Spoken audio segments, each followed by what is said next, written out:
Hare Krishna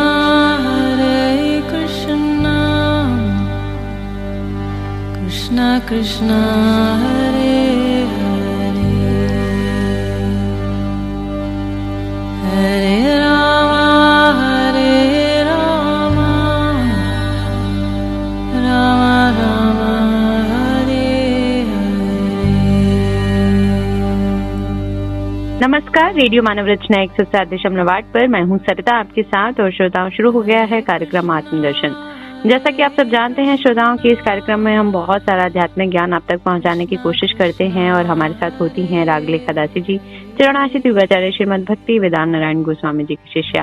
रागलेखा Dasi ji, आपका स्वागत है हमारे स्टूडियो में। हरे कृष्ण जी श्रोताओं, हम पिछले कई एपिसोड से बात कर रहे हैं महाभारत के बारे में।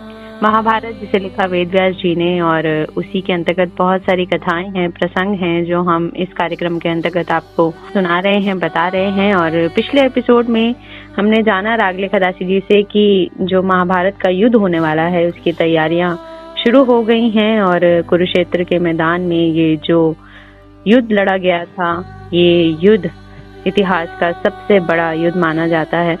और इसी के बारे में बहुत सारी और भी जानकारी और भी कथाएं सुनाने के लिए रागलेखा दासी जी आज आगे बढ़ेंगे और बताएं आगे उस कथा को कि अब क्या हुआ। महाभारत की तैयारियां शुरू हो गई हैं, डेरे डल गए हैं मैदान में, सेनापति नियुक्त हो गए हैं। जी जी राजा भीष्म का पुत्र रुक्मी एक अक्षौहिणी सेना लेकर पांडवों के पास आया। मैं तुम लोगों की सहायता के लिए आया गया हूँ। मैं युद्ध में तुम्हारी ऐसी सहायता करूंगा कि शत्रु उसे सह नहीं सकेंगे। सेना में मोर्चा लेने का भार सौंपूंगे और उसी को तहस नहस कर दूंगा। अर्जुन ने कहा, महाबाहु, मुझे किसी प्रकार का कोई भय नहीं है। उन्होंने अर्जुन से कहा, अर्जुन तुम भय मत करो और मैं तुम्हारी सहायता करूंगा। अर्जुन ने कहा, मुझे कोई भय नहीं है, मुझे किसी सहायता की आवश्यकता भी नहीं है, और तुम्हारी इच्छा के अनुसार जहाँ जाना चाहो वहाँ जा सकते हो, और जहाँ यहाँ रहना चाहो तो आनंद से रहो। तो रुक्मी अपनी समुद्र के समान विशाल वाहिनी को लौटाकर दुर्योधन के पास गया। वहाँ भी उसने वैसी ही बात की। दुर्योधन में भी अपने वीरत्व का अभिमान था, इसलिए उसने भी उससे सहायता लेना स्वीकार नहीं किया। उसके बाद बलराम जी और रुक्मी, ये दोनों वीर उससे युद्ध से निकलकर चले गए। जब दोनों सेनाओं का संगठन हो गया और उनकी व्यूह रचना का भी निश्चय हो गया, तो राजा धृतराष्ट्र ने संजय से पूछा, संजय, अब तुम मुझे ये बताओ, कौरव और पांडवों की सेना का पड़ाव पड़ जाने पर फिर वहाँ क्या हुआ? मेरी बुद्धि दोषों को अच्छी तरह समझ लेती है, किंतु दुर्योधन से मिलने पर फिर बदल जाती है। अतः अब जो कुछ होना है वह होकर ही रहेगा। संजय कहते हैं, महाराज, दुर्योधन का संदेश लेकर उलूप पांडवों की छावनी में आया और उन्होंने एक दूत को भेजा और पांडवों से मिलकर राजा युधिष्ठिर से कहने लगा, आप दूत के वचनों से परिचित ही हैं, इसलिए जिस प्रकार मुझसे कहा गया है उसी प्रकार दुर्योधन का संदेश सुनाने पर आप क्रोध न करें। युधिष्ठिर ने कहा, उलूप, तुम्हारे लिए कोई भय की बात नहीं है, तुम बेखटके अदूरदर्शी दुर्योधन का विचार सुनाओ। उलूप ने कहा, महाराज, राजा दुर्योधन ने सब कौरवों के सामने आपके लिए जो संदेशा कहा है वह सुनिए। उन्होंने कहा, पांडव, तुम राज्य हरण, वनवास, द्रौपदी के उत्पीड़न की बात याद करके जरा मर्द बन जाओ।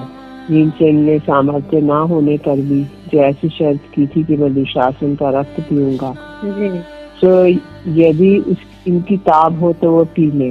अस्त्र शस्त्र में मंत्र द्वारा देवताओं का आवाहन हो चुका है, कुरुक्षेत्र की कीचड़ सूख गई है, मार्ग चौरस हो गया है, इसलिए अब कृष्ण के साथ संग्राम भूमि में आ जाओ। तुम पितामह भीष्म, दुर्धर्ष, कर्ण, महाबली शल्य और आचार्य द्रोण को युद्ध में परास्त किए बिना किस प्रकार राज्य लेना चाहते हो? भला पृथ्वी पर पैर रखने वाला ऐसा कौन प्राणी है जिसे मारने से का भीष्म और द्रोण संकल्प कर ले और जिसे उनके दारुण शास्त्रों का स्पर्श भी हो जाए, वैसे भी जीता रहे? अर्जुन, आपसे महाराज दुर्योधन कहते हैं कि तुम बहुत बकवास करते हो। ये व्यर्थ बातें बनाना छोड़कर और युद्ध में सामने आ जाओ। पिछले 13 वर्ष तक तुमने जो विलाप किया, मैंने राज्य भोगा। अब आगे भी तुम्हें और तुम्हारे बंधु बांधवों को मारकर मैं ही राज्य शासन करूंगा। दूध कीड़ा के समय जब तुम दासत्व में बन गए थे, तो उस समय अनिंदिता द्रौपदी की कृपा के बिना गदाधारी भीम और गांडीवधारी अर्जुन तो उस दासत्व से अपना छुटकारा नहीं करा सकते थे। विराट नगर में मेरे ही कारण तुम्हारे सिर पर रेणी लटका कर हीरे का रूप बनाकर राजकन्या को नचाना पड़ा था। मैं तुम्हारे और कृष्ण के भय से राज्य नहीं दूंगा। जिस समय मेरे अमोघ बाण छूटेंगे उस समय हजारों कृष्ण और सैकड़ों अर्जुन दशों दिशाओं में भागते फिरेंगे। पांडव लोग तो पहले से ही क्रोध में भरे बैठे थे। उल्लू की ये बातें सुनकर वे और भी गर्म हो गए और विष्ठा सर्पों के समान एक दूसरे को देखने लगे। तब श्री कृष्ण ने कुछ मुस्कुराकर उल्लूक से कहा, उल्लूक तुम जल्दी ही दुर्योधन के पास जाओ और उससे कहो कि हमने तुम्हारी बातें सुन ली हैं। तुम्हारा जैसा विचार है वैसा ही होगा। भीमसेन क्रोध से आग बबूला हो गया और दांत पीसकर उल्लूक से कहने लगा, तुम सब शस्त्रियों के सामने सूत पुत्र कर्ण और अपने पिता दुरात्मा शकुनी के सुनते हुए दुर्योधन से कहना, हे दुरात्मन, हम जो अपने ज्येष्ठ भ्राता धर्मराज युधिष्ठिर की प्रसन्नता के लिए सदा से तेरे अपराधों को सहते रहे हैं। मालूम होता है हमारे उन अपकारों के तेरे हृदय में कुछ भी आदर नहीं है। धर्मराज अपने कुल के कल्याण के लिए आपस में मेल कराना चाहते हैं। इसी से उन्होंने श्री कृष्ण को कौरवों के पास भेजा था, किंतु अवश्य ही तेरे सिर पर काल नाच रहा है। तो उल्लूक है शकुनी का पुत्र। अच्छा, इसी से तू यमराज का घर जाना चाहता है। अच्छा, तो अब निश्चित कल हमारे साथ तेरा संग्राम होगा। मैंने भी तुझे और तेरे भाइयों को मारने की प्रतिज्ञा कर दी है। ऐसा ही होगा भी। समुद्र भले ही अपनी मर्यादा तोड़ दे, पहाड़ों के भले ही टुकड़े टुकड़े उड़ जाए, किंतु मेरा कथन झूठा नहीं होगा। साक्षात यम कुबेर रुद्र भी तेरी सहायता करे तो भी पांडव लोग अपनी प्रतिज्ञा पूरी करेंगे। मैं खूब जी भर कर दुशासन का खून पीऊंगा। इस युद्ध में स्वयं भीष्म जी को आगे रखकर भी कोई क्षत्रिय मेरे सामने आएगा तो उसे तुरंत यमराज के घर भेज दूंगा। इस क्षत्रियों की सभा में मैंने ये जितनी बातें कही है वे सभी सत्य होंगी। ये मैं अपनी आत्मा की शपथ करके कहता हूँ। अर्जुन ने भीमसेन से कहा, उल्लूक से आपको कोई कड़ी बात नहीं कहनी चाहिए। दूध बेचारे का क्या अपराध करते हैं, उनसे तो जैसा कहने को कहा जाता है वे वैसा ही सुना देते हैं। अतः आप सब आज्ञा दे, मैं उल्लूक को इन बातों का उत्तर दूं, नहीं तो कल अपनी सेना के मुहाने पर गांडीव धनुष से ही इस बकवास का जवाब दूंगा। बातों बातों में नपुंसक लोग ही जवाब दिया करते हैं। अर्जुन की ये बात सुनकर राजा लोग उनकी प्रशंसा करने लगे। महाराज युधिष्ठिर ने कहा, उल्लूक दुर्योधन से कहो, तुमने हमें युद्ध के लिए आमंत्रित तो कर ही दिया है, किंतु तुम क्षत्रिय हो इसलिए हमारे माननीय भीष्म को और स्नेहास्पद लक्ष्मणा आदि को आगे करके हमसे युद्ध मत करना। बल्कि अपने और अपने सेवकों पराक्रम के भरोसे ही पांडवों को युद्ध में बुलाना। देखो, पूरा क्षत्रियत्व निभाना। जो पुरुष दूसरे के पराक्रम का आश्रय करके शत्रु में संग्राम के लिए बुलाता है और स्वयं उनसे लोहा लेने की शक्ति नहीं रखता, उसको नपुंसक कहते हैं। श्री कृष्ण ने कहा, उल्लूक अब कल ही तुम्हें रणभूमि में तुम आ जाओ और अपनी मर्दानगी दिखाओ। तुम जो ऐसा समझते हो कि कृष्ण युद्ध नहीं करेगा क्योंकि पांडवों ने उससे अर्जुन का साथी बनने के लिए कहा है, क्या इससे तुम्हें मेरा डर नहीं है? तो याद रखो, युद्ध के अंत में कोई भी नहीं बचेगा। आग जैसे घास फूस को जला देती है, इसी प्रकार अपने क्रोध से मैं सबको भस्म कर दूंगा। युधिष्ठिर की आज्ञा से ही मैं युद्ध करते हुए अर्जुन का सार्थक करूंगा। कल तो तुम तीनों लोकों में यदि उड़कर जाना चाहोगे अथवा भूमि के भीतर घुसने का प्रयत्न करोगे तो भी वही तुम्हें अर्जुन का रथ दिखाई देगा। इसके बाद महायशस्वी अर्जुन लोग से कहने लगे, जाओ तुम दुर्योधन से कहना कि सभ्य साक्षी अर्जुन ने तुम्हारी चुनौती स्वीकार कर ली है। अब आज की रात बीतने से ही युद्ध आरंभ हो जाएगा। मैं तुम्हारे सामने सबसे पहले पूर्व पितामह भीष्म का ही संहार करूंगा। अधर्म पर तुले रहने का दुष्परिणाम बहुत जल्दी तुम्हारे सामने आ जाएगा। युधिष्ठिर बोले, भैया लोग, तुम दुर्योधन से जाकर मेरी ये बात कहना। मैं तो कीड़े मकोड़ों को भी कष्ट पहुँचाना नहीं चाहता, फिर अपने सगे संबंधियों के नाश की इच्छा कैसे कर सकता हूँ। इसलिए मैंने पहले केवल 5 गांव मांगे, किंतु तुम्हारा मन तृष्णा में डूबा हुआ था और तुम मूर्खता से ही व्यर्थ बकवास किया करते हो। भीमसेन ने कहा, तुम मेरी ओर से उसे कहना कि मैंने सभा के बीच में जो प्रतिज्ञा की थी उसे मैं सत्य की शपथ करके कहता हूँ अवश्य सत्य करूंगा।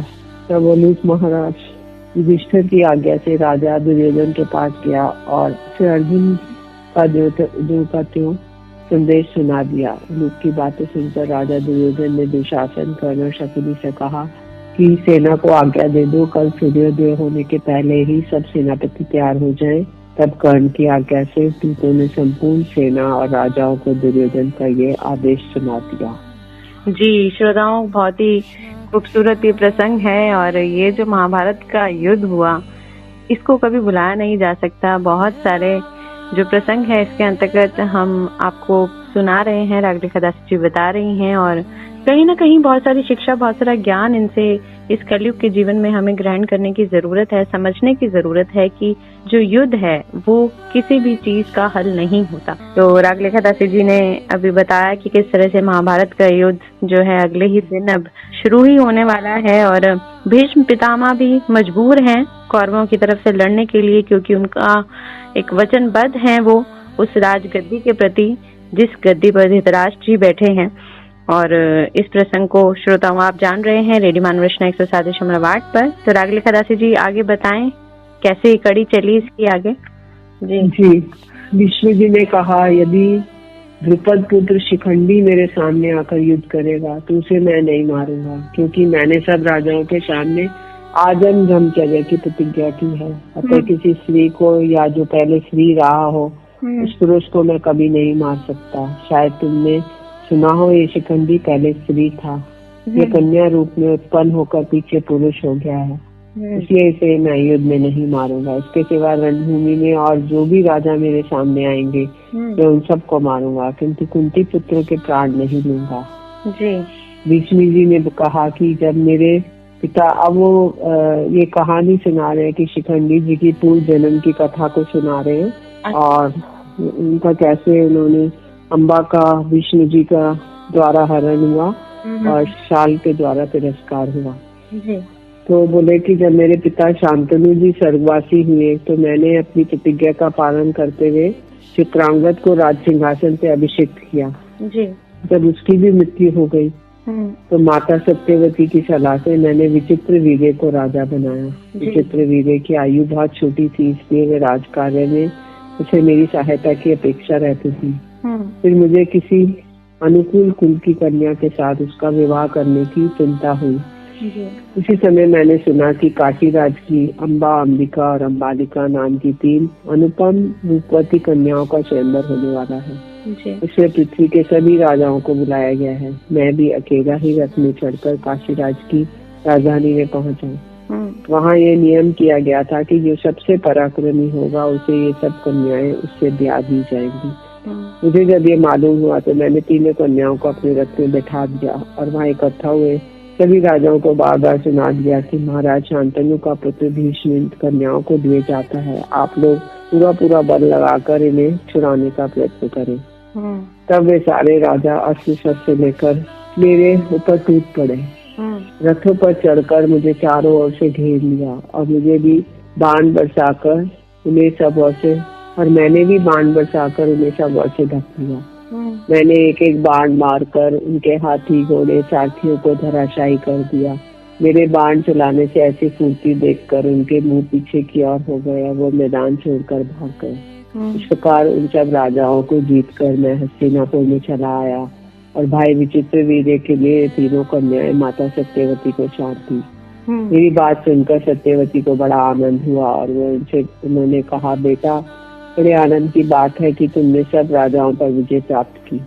फिर जब सत्यवती की सलाह से विवाह की तैयारी होने लगी तो काशीराज की सबसे बड़ी पुत्री अम्बा ने बड़े संकोच से कहा, भीष्म जी आप संपूर्ण शास्त्रों में पारंगत और धर्म के रहस्य को जानने वाले हैं, अतः मेरी धर्म अनुकूल बात सुनकर फिर आप जैसा करना चाहे उचित समझे वैसा करें।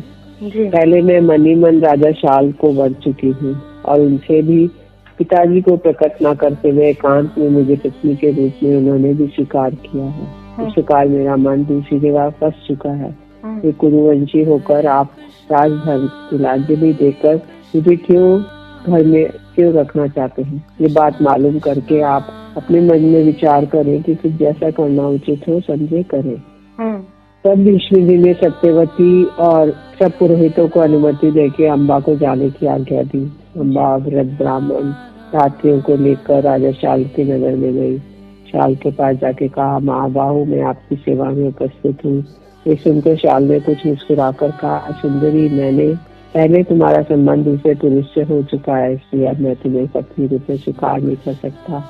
अब तुम विष्णु के पास ही चली जाओ, विष्णु तुम्हें बलात् हर कर ले आए, इसलिए मैं तुम्हें ग्रहण नहीं करना चाहता। मैं तो दूसरों को धर्म का उपदेश करता हूँ और मुझे सब बातों का पता भी है, अतः तुम अब तुम्हारी जहाँ इच्छा हो वहाँ चली जाओ। मैं तो उस समय विलाप कर रही थी, वे बलात् ही सब राजाओं को हराकर मुझे ले गए। शाल राज मैं तो निरपराध और आपकी दासी हूँ, आप मुझे स्वीकार कीजिए। उन्होंने तो अपने भाई के लिए ये काम किया था। मेरी छोटी बहन अंबिका अम्बालिका का विवाह अपने छोटे भाई विचित्र वीर्य से ही किया है। इस प्रकार तरह तरह से अम्मा के प्रार्थना की, किंतु शाल को उसकी बात पर विश्वास नहीं हुआ। शाल ने उसे त्याग ही दिया और जब से वे नगर के बाहर आई उसने विचार किया कि इस पृथ्वी पर मेरे समान दुखिनी कोई भी युवती न होगी। जब विष्णु जी से युद्ध हो रहा था उसी समय मैं राजा शाल के लिए रथ से उतर जाती। मुझे आज इसी का फल मिल रहा है, किंतु ये सारी आपत्ति विष्णु के ही कारण आई। अतः अब तपस्या या युद्ध के द्वारा मुझे उनसे इसका बदला लेना चाहिए।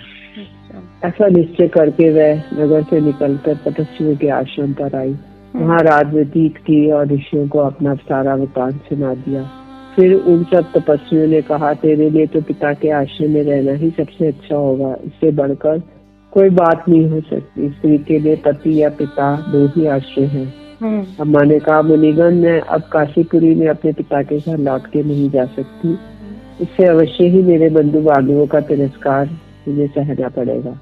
तो मैं तपस्या ही करूंगी जिससे अगले जन्म में मुझे ऐसा दुर्भाग्य प्राप्त हो। जो ब्राह्मण लोग इस प्रकार इस कन्या के विषय में विचार कर रहे थे, इतने में परम तपस्वी राजऋषि होत्रवाहन आए। होत्रवाहन अम्बा के नाना थे।